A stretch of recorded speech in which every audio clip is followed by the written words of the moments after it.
누가복음 8장 16절부터 21절까지 교독하겠습니다.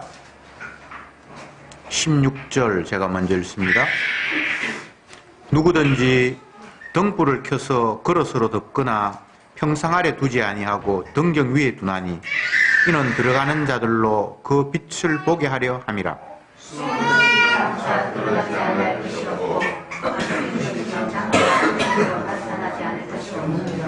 그러므로 너희가 어떻게 듣는가 스스로 삼가라. 누구든지 있는 자는 받겠고 없는 자는 그 있는 줄로 아는 것까지 빼앗기리라 하시니라.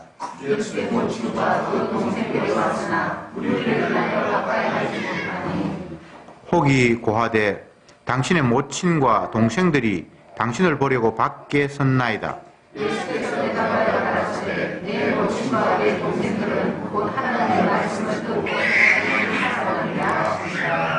아멘.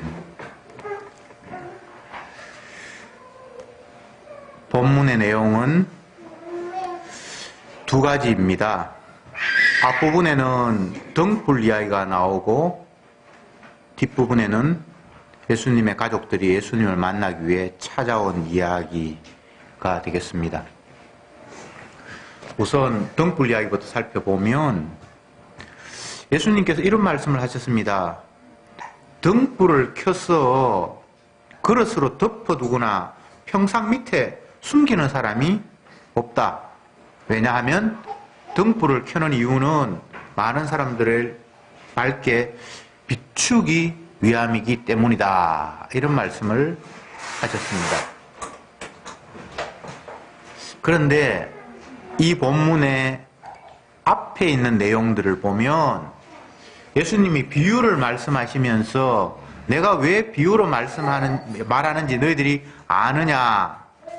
그 이유는 사람들이 내 말을 들어도 깨닫지 못하고 보아도 알지 못하게 숨기기 위해서 비유로 이야기한다. 이렇게 말씀하신 바 있습니다. 그러면 비유를 말씀하실 때는 깨닫지 못하게 하기 위해서, 감추기 위해서 내가 비유로 말씀하셨다라고 했는데 오늘 등불 이야기에서는 등불을 밝히는 이유는 모든 사람들이 환히 보게 하기 위함이다. 이렇게 말씀을 하십니다. 그러면 모순이 있잖아요. 비유를 통해서 뭔가를 감추려고 하는 그 예수님의 의도와 등불을 환히 비춰서 많은 사람들, 모든 사람들이 밝히 보게 하는 예수님의 사역, 너무나 상반된 것 아닙니까? 성경을 보면 이처럼 예수님의 사역이 상반되는 것처럼 보여지는 구절들이 굉장히 많습니다. 그러나 꼼꼼하게 자세히 들어가 보면 그것들이 모순되거나 상반되는 것이 아니라 다 의미가 있어서 하신 말씀입니다. 등불은 예수님 자기 자신을 일컫고 있습니다. 주님은 이 땅에 빛으로 오신 분입니다. 그 빛을 많은 사람들에게 비추어 주려고 이 땅에 오셨습니다. 그래서 빛은 가능하면 넓게 많이 비출 수 있는 그런 위치에 두는 것이 지극히 당연하다라고 말씀을 하셨습니다. 그러니까 예수님은 일부러 자기 자신의 빛됨을 숨기는 식으로 활동한 건 아닙니다. 그럼에도 불구하고 못 알아보고 깨닫지 못하는 사람이 있을 뿐입니다. 그래서 그 사람들에게는 비밀입니다. 보아도 모르고 들어도 모르게 되어 있습니다. 그러니까 예수님이 의도적으로 감추려고 한다라기보다는 깨닫지 못할 사람들에게는 예수님이 아무리 겉으로 드러나고 환히 비춰도 여전히 그들에게는 어두움, 깨닫지 못함 속에 있다는 것을 보여주기 위한 차원에서 비밀이다라고 말씀하신 것입니다. 그러면서 오늘 본문에서 또 연이하신 말씀이 숨은 것이 드러나지 않을 것이 없고 감추인 것이 알려지지 않을 것이 없다. 숨겨지고 감추어진 것이 언젠가는 다 드러날 수밖에 없다. 라는 말씀입니다. 예수님은 하나님 나라를 여러 비유로 설명을 하시는데 그 가운데 몇몇을 예를 들면 하나님의 나라는 밭에 감추인 보화와 같다. 숨겨져 있죠? 그런 비유가 있고 또 겨자씨 한 알과 같다. 겨자씨는 씨가 너무 작아서 잘 보이지도 않을 만큼 조그만한 씨앗인데 결국은 그것이 나중에 땅에 심어져서 큰 나무가 되는 것을 하나님 나라의 비유로 설명하셨습니다. 또 어떤 비유 속에서는 가루 속에 담겨있는 누룩이 하나님의 나라의 모습이다. 가루가 서말 정도 되는데 누룩은 조금밖에 안 되는데 그래도 그 가루 엄청난 양을 작은 누룩이 다 변화시키는 것을 하나님의 나라의 모습으로 설명해 놓으셨습니다. 그러면 이 말씀들을 종합해 보면 하나님의 나라가 시작될 그 시점에는 있는지 없는지 분별도 할 수 없을 만큼 미미한 모습, 겨자씨처럼 눈에 보일락 말락 하는 작은 씨앗이 땅에 떨어지는데 결과적으로는 큰 나무가 되듯이 주님의 나라는 이런 식으로 결실을 할 것이다 라는 것을 주님은 말씀하고 있습니다. 감추어진 것이 결과적으로는 드러날 수밖에 없다. 감추어진 것, 숨은 것, 이거 다 예수님의 자기 모습입니다. 천국의 진리이고 복음의 진리입니다. 감추려고 감추는 것이 아니라 깨닫지 못하는 사람, 멸망해야 될 사람에게는 그것이 깨달아지지 않기 때문에 결과적으로 감추어진 것입니다. 숨기려고 의도한 건 아니고요. 감추려고 의도한 건 아니에요. 빛을, 등불을 밝혀서 등경 위에 두지 나무 밑이나 그릇 아래 두지 않는다라는 예수님의 그 말씀 속에 예수님이 의도적으로 가리려고 하는 것은 아니다라는 의미가 되겠습니다. 여러분들도 다 알다시피 예수님의 진리, 십자가의 복음을 이야기해보면 똑똑한 사람, 배운 사람, 지혜로운 사람이라고 하는 자들마저도 못 알아들어요. 도대체 지금 무슨 말을 하느냐. 그러면 말씀을 전하는 사람들은 복음의 빛을 비춰주기 원하는 마음으로 나아갔는데 결과적으로 그 사람이 못 알아들으니까 그게 숨겨진 것이고 감추어진 것이 되고 비밀이 되고 말아요. 결과적으로 그렇습니다. 결과적으로 초반부터 숨기려고 나아간 사람은 없어요. 주님 말씀 보니까 복음의 비밀은 감추어진 거라고 했으니까 안전해야지. 이런 전도사는 없습니다. 누구에게나 빛을 비추고 싶은 안타까운 마음, 어두움 속에 있음에도 불구하고 본인이 어둡다는 사실을 깨닫지 못하는 그들에게 환히 비춰져서 내가 어두운 자이구나를 깨닫기를 바라는 마음으로 복음을 전합니다. 그런데 못 알아보고 못 깨닫고 빛을 보지 못하니까 그들에게는 숨은 것이 되고 감추어진 것이 될 수밖에 없습니다. 그런데 언젠가는 드러난다는 거예요. 언젠가는. 이 언젠가는이 참 사람마다 달라요. 살아있을 동안에 드러나면 그 사람은 구원 얻은 사람이에요. 그러나 이미 천국과 지옥으로 나누어진 이후에 지옥 가서 드러나면 그건 드러나도 의미가 없어요. 그때는 그냥 통곡할 수밖에 없는 겁니다. 제가 그 청소년 시절에 어떤 글을 읽다가 속병이 있고 위장병이 있는 사람들은 그 소변을 마시면 된다라는 그런 글귀를 읽은 적이 있어요. 제가 그게 무슨 말인지 도대체 이해할 수 없었습니다. 왜냐하면 소변이라는 것은 음식물 이제 찌끄레기가 이제 그냥 밖으로 배출되는데 그게 무슨 영향이 있다고 그걸 먹으면 속병이 낫겠냐. 제가 이해하지 못했는데 훨씬 더 세월이 지나서 그걸 이제 알게 됐어요. 근데 소변 자체가 속병을 치료하는 것이 아니라 소변은 내가 무엇을 먹었는가를 확인시켜주는 시험대와 같은 거예요. 그래서 맑고 깨끗한 걸 먹지 않으면 소변이 너무 역하해서 마시기가 힘들고 깨끗한 야채나 그런 걸 먹으면 소변이 맑아서 마시기가 참 편하답니다.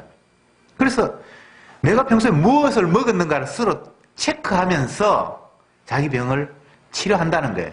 그러니까 내가 깨끗한 걸 못 먹어서 내가 이 소변이 너무 역하구나를 깨달으면 깨끗한 걸 먹게 되고 또 깨끗한 걸 먹으면서 소변이 맑으면 내가 지금 식생활이 바르게 되어 있구나라는 걸 점검해서 결국은 자기 병을 치료할 수 있다는 그런 이제 이야기인데 옛날에는 그걸 잘 깨닫지 못해서 소변 먹으면 치료한다 이게 무슨 말이지? 소변이 치료하는 게 아니고 네가 무엇을 먹었는가를 소변을 통해서 날마다 확인하게 하는 거잖아요. 그래서 감추어진 것이 결국은 드러나는 모습이잖아요.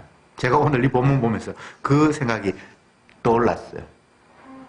나무는 그 열매로 알지니라.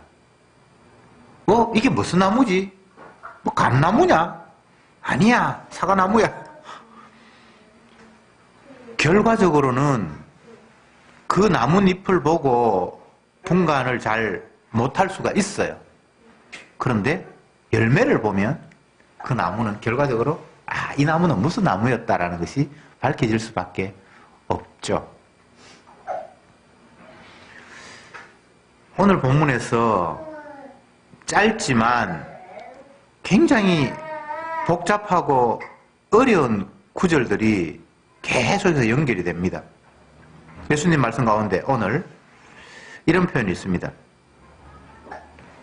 누구든지 있는 자는 받겠고 없는 자는 그 있는 줄로 아는 것까지 빼앗기리라. 있는 자는 받겠고 있는 줄로 아는 자는 그 있는 것마저 빼앗긴다. 이게 도대체 무슨 말인가? 여기서 있는 자는 이미 빛이 와서 예수님의 빛이 내게 비춰진 자가 있는 자입니다. 주님의 빛이 온 자는 계속해서 그 빛이 점점 더 비치겠지만 주님의 빛이 비춰지도 않았는데 나는 이미 빛을 가졌어라고 한 사람은 그것마저 빼앗기리라. 이런 이야기를 예수님이 하셨습니다. 있는 자, 있다고 생각하는 자, 큰 차이죠. 빛이 와서 비춰진 사람과 빛도 안 왔는데 스스로 자기는 밝게 볼 수 있다고 생각하는 사람은 엄청난 차이가 있는 거예요. 있는 것까지 빼앗기리라.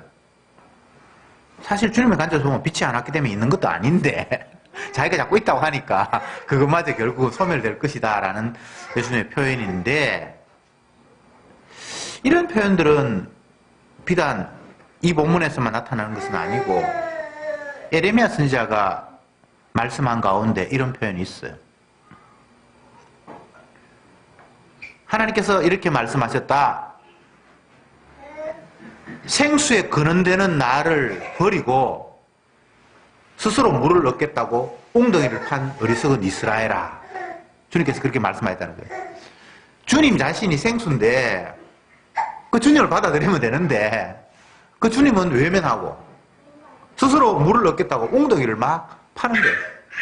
근데 열심히 파봐야 그거 생수가 안 되는 거잖아요. 요한복음에서 사마리아 여인이 물을 길리러 왔다가 예수님을 만나서 결국은 물동이를 버려두고 가서 메시아를 만났다고 고함을 치면서 복음을 전하는 복음의 간격, 정말 생수의 근원 되시는 주님을 만난 그 장면이 나타납니다. 네가 우물에서 길렀던 물은 마시고 나면 또 목이 말라서 또 마셔야 되지만 내가 주는 물은 뱃속에서 강이 계속 흘러 넘쳐서 영원히 목마르지 않을 것이다. 이렇게 주님이 말씀하셨죠.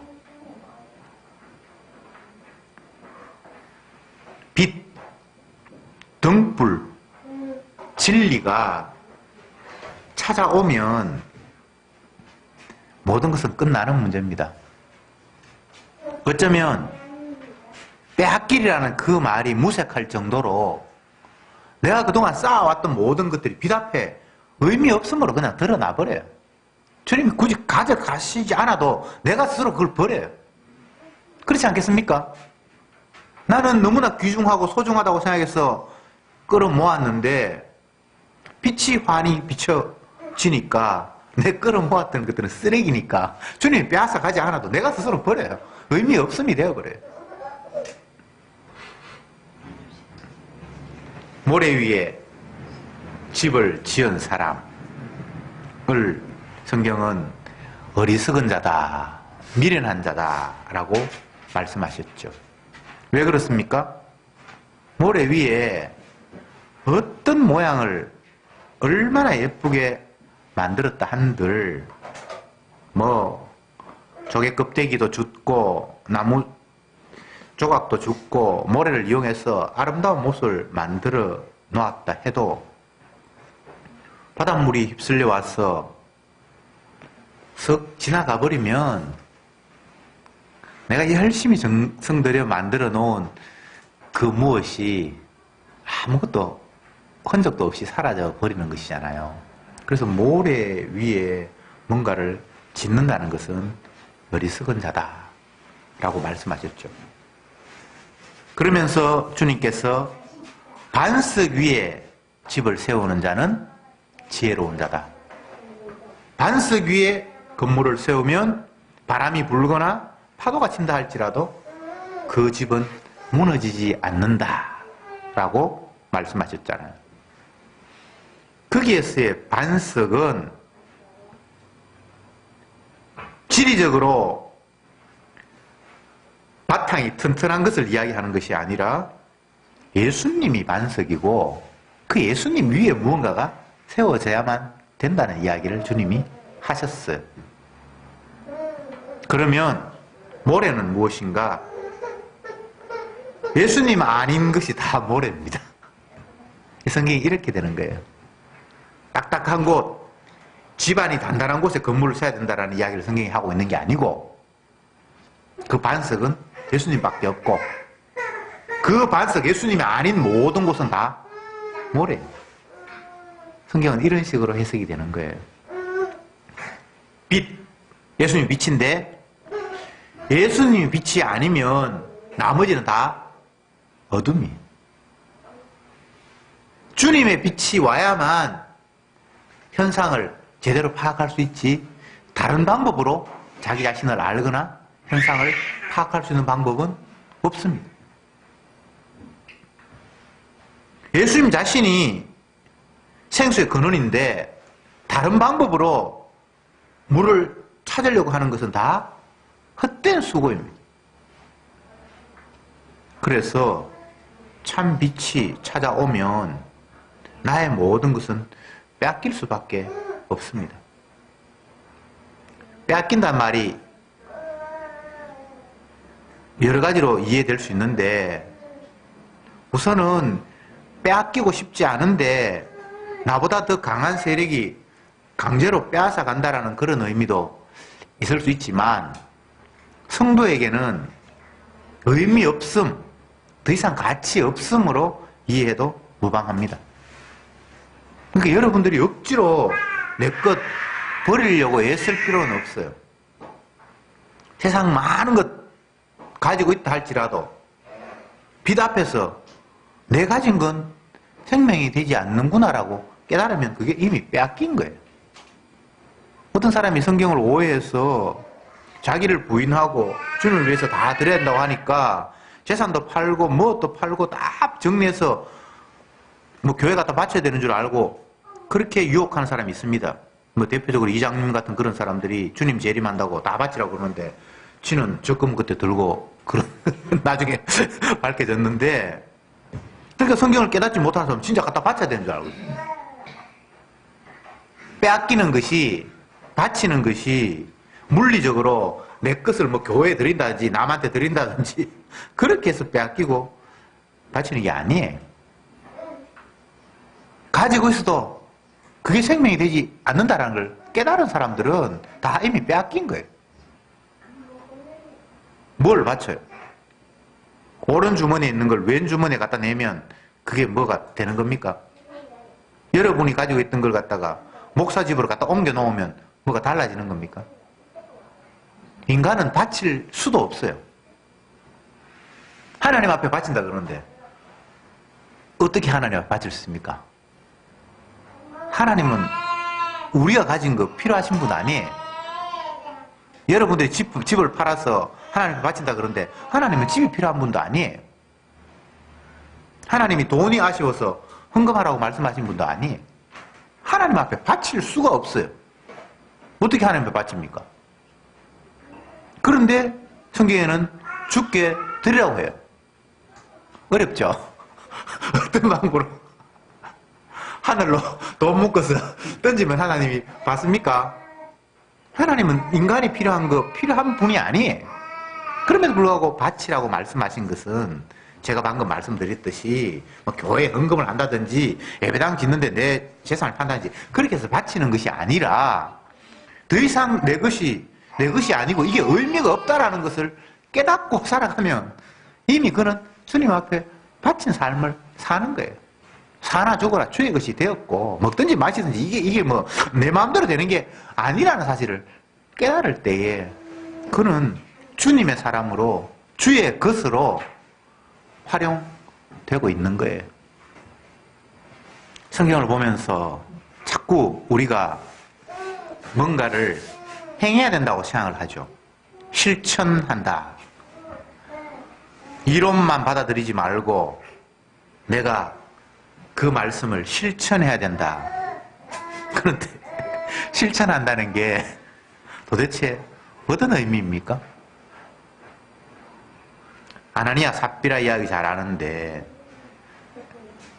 그때 성령이 충만해서 많은 예루살렘 교회 성도들이 자기의 가진 재산들을 팔아서 또 아니면 뭐 어떤 것들을 성전에 갖다 내고 또 성전에서 나눠주는 것을 가지고 막 살고 이런 희한한 일이 벌어졌어요.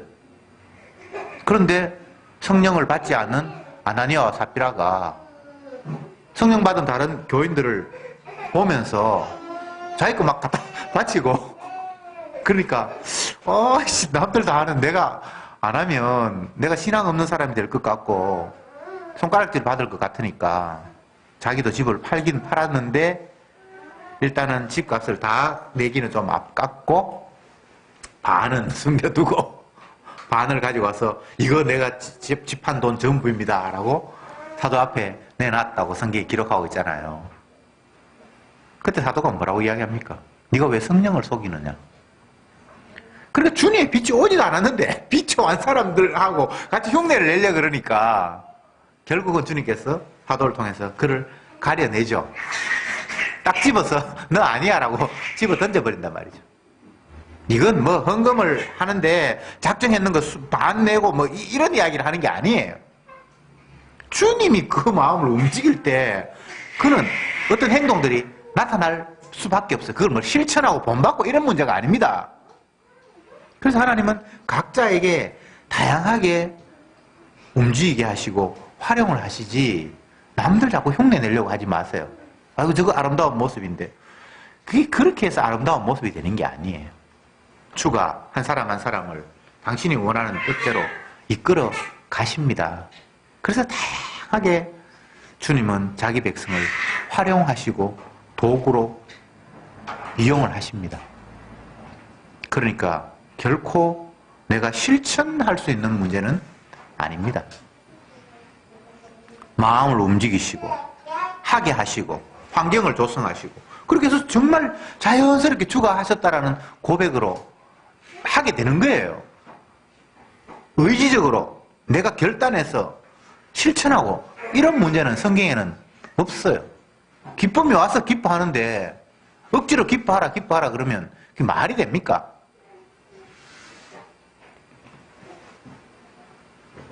항상 기뻐하라. 아, 주님께서 기뻐하라고 하셨구나. 기뻐하다 보면 진짜 기쁨 생기겠지. 이런 이야기를 한 게 아닙니다. 그 기뻐하라는 이유를 기뻐하라고 말씀하시기 이전에 그 상황을 보면 주님의 보혈의 피가 너를 모든 죄에서 깨끗게 했지 않니? 그러니까 너희는 기뻐할 수밖에 없잖아 라고 성경이 이렇게 얘기를 하고 있는데 앞에 상황들은 다 제쳐놓고 기뻐하라는 말만 딱 보면서 자꾸 웃고 스마일 표정을 잘 하면 진짜 내 마음에 뭐 엔돌핀이 생겨서 기쁨이 올 것 같다라는 이런 식으로 성경을 받아들이니까 기쁨을 억지로 실천하려고 하는 거예요. 성경은 실천하는 게 아닙니다. 더러운 걸 먹었으면 자연스럽게 소변이나 똥에서 그 역겨운 것들이 나오고 맑은 것을 먹었을 때는 맑은 게 나온다는 이야기예요. 심은 대로 거둔다는 이야기. 물론 그 심는 것도 주가 심는. 주님은 빛이십니다. 그래서 그분이 찾아왔을 때는 우리의 모든 것들이 낱낱이 드러날 수밖에 없습니다. 그렇게 됐을 때 그 사람이 생명을 얻은 사람입니다. 그 상황 속에서 나 자신을 보면서 만족하는 것이 아니라 나의 죄악됨, 누추함 그 모든 걸 보면서 그냥 내 자신이 쓰레기 같은 모습으로 그 뭐 누가 빼앗아 가지 않아도 나는 그동안 내가 해왔던 수고와 땀 이 모든 것들이 다 허무한 짓이었구나. 빛도 되지 못하는 쓰레기들만 어둠들만 가득 모아 놓았구나 라는 것이 밝혀진단 말이죠. 그게 은혜예요. 화로다 나여 망하게 되었도다. 이사야 선지자는 성경에서 빛을 보고 자기 자신이 너무 누추하고 더러워서 이 내 꼬라지가 이게 도대체 이게 뭐냐라고 스스로 가슴 치는 모습을 성경은 밝혀주고 있죠. 그런데 본인 빛 앞에 자기 자신을 바라본 본인 말고 제3자가 이사야를 보면 이사야는 굉장한 사람이었어요. 주님의 계시를 받아서 언약을 받아서 백성들에게 강하게 외치고 소는 주인을 알고 나귀도 그 임자를 아는데 이 백성들은 주인을 알지 못한다고 하면서 굉장히 꾸중하면서 복음을 전했던 사람이에요. 핍박을 받으면서도 굽히지 않고 계속 복음을 전했던 희생적인 그런 삶을 살았던 사람이에요. 그리고 본인 스스로도 전애들은 진짜 어리석다. 어떻게 주님의 말씀을 알지 못하고 주인 대신 우리 주님을 모르고 우상숭배에만 빠져 있는가 라면서 자기는 그래도 하나님을 섬기는 사람이라고 괜찮은 사람이라고 착각하면서 살았어요. 그런데 성전 앞에서 주님의 빛을 바라보니까 화로다 나의 망하게 되었다. 그게 빛 앞에 선 성도의 실존입니다. 이걸 뭘 실천하고 말고 하는 그런 문제가 아니에요. 내가 이렇게 더럽구나. 그래, 나는 더럽다. 나 더러운 자로 인정해야지. 뭐 이렇게 해서 되는 게 아니에요. 말씀이 왔을 때, 빛이 왔을 때 그냥 자연스럽게 그렇게 나는 누추함으로, 더러움으로 폭로될 수밖에 없어요. 그 상태를 빼앗긴다고 표현해도 틀린 말이 아니에요. 나의 모든 것들을 다 주님께서 앗아갔다. 이제 나의 나 된 것은 주님의 은혜지 나라는 것은 더 이상 없다. 이제는 내가 그리스도와 함께 십자가를 못 박혀 죽은 날이. 이렇게 표현해도 무방하죠. 이제 가족 이야기를 좀 해보겠습니다. 예수님이 복음 전한다고 집을 떠나서 이곳저곳 다니니까 예수님의 어머니나 동생들 입장에서는 당연히 예수님을 궁금해하고 잘 지내는지 보고 싶기도 하고, 그래서 가족이 오랫동안 떠나 있었으니까 보고 싶어서 찾아오는 것은 뭐 특별히 이상한 일이 아닙니다. 뭐 교도소에 간 가족도 면회를 하는데 예수님 교도소에 간 것도 아니고, 그래서 예수님의 엄마와 동생들이 예수님을 보고 싶어서 찾아왔어요. 예수님은 아마 사람들에게 복음을 전하고 있었던 그런 상황이었던 것 같습니다. 그래서 몇몇 사람들이, 제자들이겠죠? 주님, 바깥에 어머님과 동생들이 지금 예수님 보고 싶어서 찾아왔습니다 라고 알려주었을 때에 예수님이 하신 말씀이, 내 모친과 내 동생들은 하나님의 말씀을 듣고 행하는 이 사람들이다, 이렇게 말씀을 하셨어요. 이것은 인간적인 관점으로 보면 도무지 이해할 수 없는 말씀입니다. 그런데 주님이 하시고 싶은 말씀들은 다른 것이 아니라 육의 가족들을 생각하면서 그곳에 매몰되어 살아가는 인생들을 향해서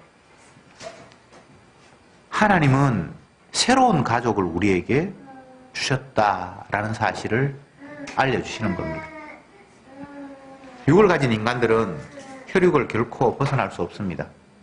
아무리 뭐 복음 어쩌고 저쩌고 해도 자기 자식, 아내, 남편 이걸 어떻게 할 수가 없어요. 이게 인간의 한계예요. 근데 주님께서 하신 말씀이 그런 가족만 있는 게 아니고 하나님으로 말미암아 피로 새롭게 형성된 가족이 또 있다라는 사실을 알려주시려는 겁니다. 여러분, 이 땅에 있는 모든 제도, 환경, 질서, 이 것들은 하나님 나라를 설명하는 도구로 하나님께서 마련해 놓으신 거예요. 결혼 제도를 하나님께서 허락하신 이유는 성도의 진짜 신랑이 따로 있다는 사실을 너희들의 육의 결혼 생활을 통해서 한번 유추해 보라는 거예요. 이 땅에서 결혼을 하고 자녀를 갖게 되는데 그 자녀를 통해서, 그 부모의 관계를 통해서 주님이 하시고 싶은 말씀은 하나님께서 우리의 아버지가 되고 우리는 그분의 자녀라는 사실을 너희들이 깨달으라고 주신 제도예요. 그래서 이 땅에 어떤 제도도 그 자체가 최종적인 결론을 맺는 건 없습니다. 아내고 남편이고 자식이고 부모고 그 자체가 어떤 답을 주는 게 아니에요. 그 임시적이고 유사한 것들을 통해서 참 진리인, 참 생명인, 참 가족인, 참 아버지인, 참 남편 되는 그분을 바라보라고 마련하신 임시적인 제도예요. 그래서 이 땅에서는 부부가 찢고 뽑고 싸우고 헤어지기도 하고 뭐 이혼도 하고 먼저 죽고 뭐 별일이 다 있지만 하나님이 짝지어주신 그 남편과 아내는 헤어질 수 없다는 거예요. 누가 그리스도의 사랑에서 끊으리요?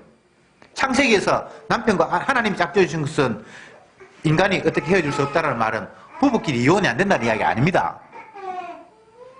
로마서에 보세요. 복음 모르고 하나님 배척하면 헤어져 뿌라. 그렇게 돼 있잖아요. 그 창세기에서 나누지 못한다라는 것은 신랑 대신 예수님과 그분의 신부는 어떤 방법으로도 세상에 어떤 것이 개입해도 나누어지지 않는다는 이야기를 성경이 하고 있습니다. 뭐 이혼하지 말라는 말이 아니에요. 이혼을 해야죠. 억지로 하라는 이야기가 아니고 복음 안에서 도저히 이게 뭐 하나가 될 수 없으면 그건 부부가 의미가 더 이상 없는 거예요.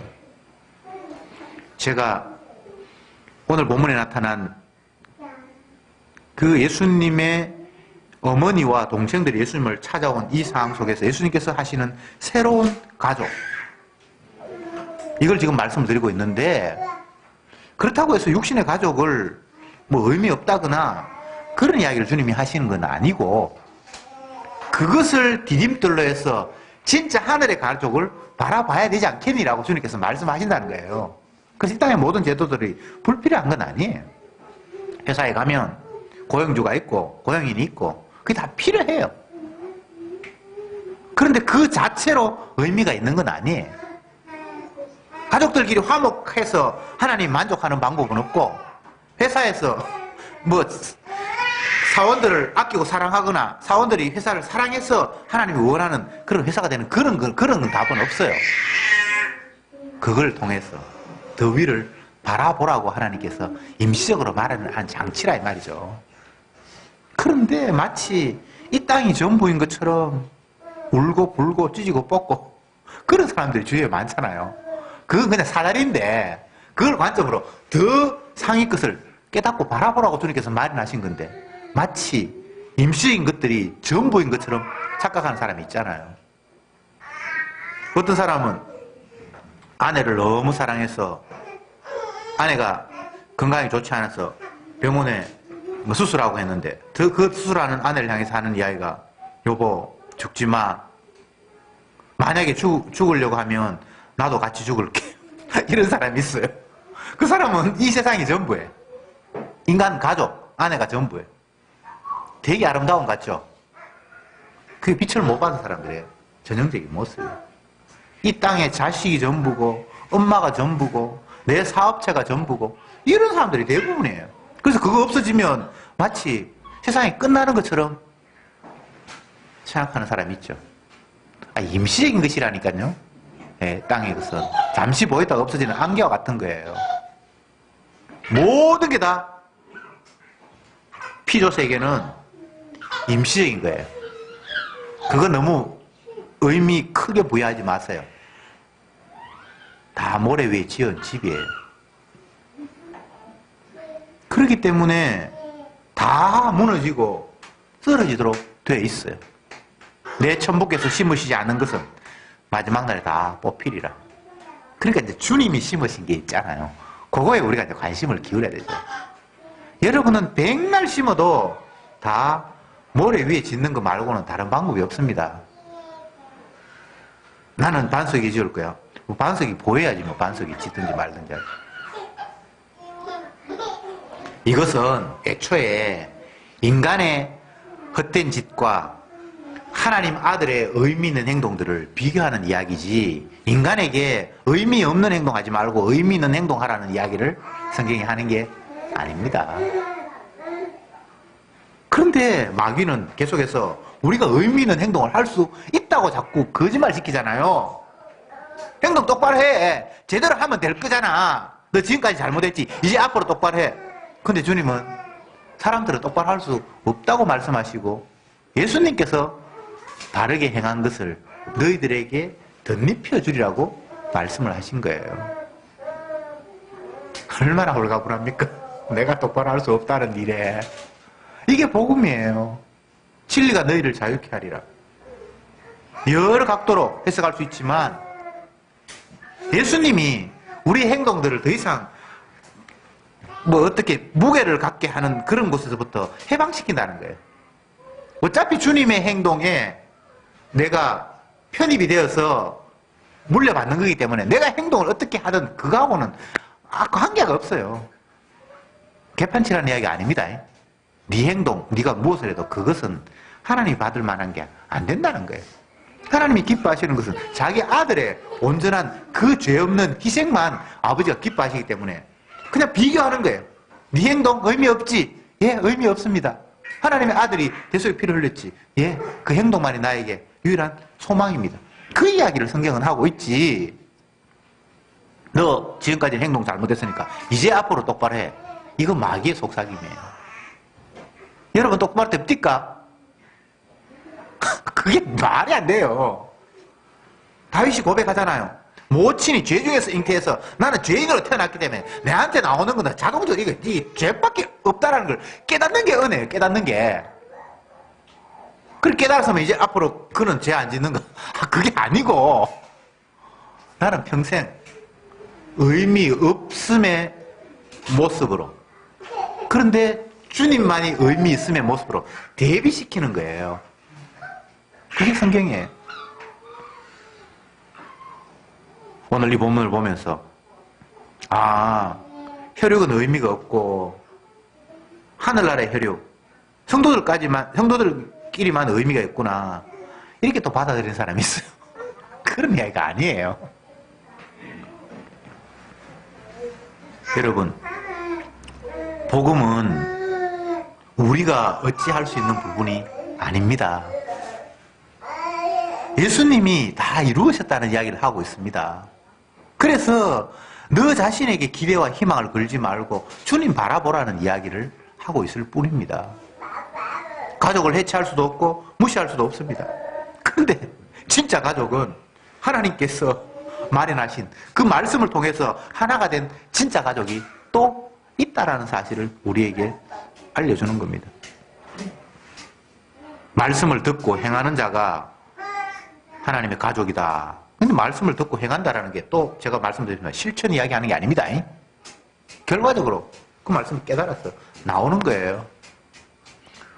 복음의 기쁨이 찾아오니까 그냥 감사해요.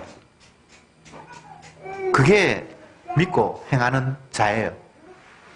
요한복음에서는 아버지가 보내신 아들을 믿는 것이 하나님의 일이라고 이렇게 얘기했습니다. 예수님이구나. 내가 되는 것이 아니라 그분이 대신 희생으로 말미암아 아버지가 영광을 받으시는구나. 주님과 나는 남이 아니라 한 몸이 되었기에 그분이 하신 일이 나에게 하신 것으로 아버지가 간주하시는구나.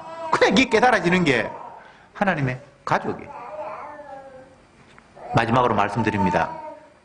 주님의 복음은 우리가 실천하는 게 없습니다. 뭘 하려고 여러분 제발 생각하지 마세요. 그냥 주님이 어떤 분인지를 계속해서 발견해 나가는 게 은혜입니다. 그래서 사도 바울은 고린도 에베소 교회에 편지하면서 내가 간절히 원하는 바는 너희들이 예수 그리스도의 사랑의 깊이와 높이와 넓이에 점점 더 나아가기를 간절히 원한다. 저와 여러분도 그런 은혜 속에 빨려들기를 원합니다. 기도합시다. 주님, 감사합니다. 오늘도 십자가의 복음을 되새겼습니다. 주님이 채찍에 맞음으로 우리가 나음을 입었다라는 이 놀라운 진리 앞에 그저 찬양할 뿐입니다. 생수의 근원 되시는 주님을 외면한 채 스스로 물을 얻겠다고 웅덩이를 파는 어리석은 짓을 그동안 반복해 왔습니다. 주여, 저들의 어리석음을 다시 한번 용서해 주시옵시고 생수이신 주님을 바라보며 주님이 주시는 그 생수를 기뻐하며 마시는 저들이 되게 하옵소서. 예수님의 이름으로 기도드립니다. 아멘.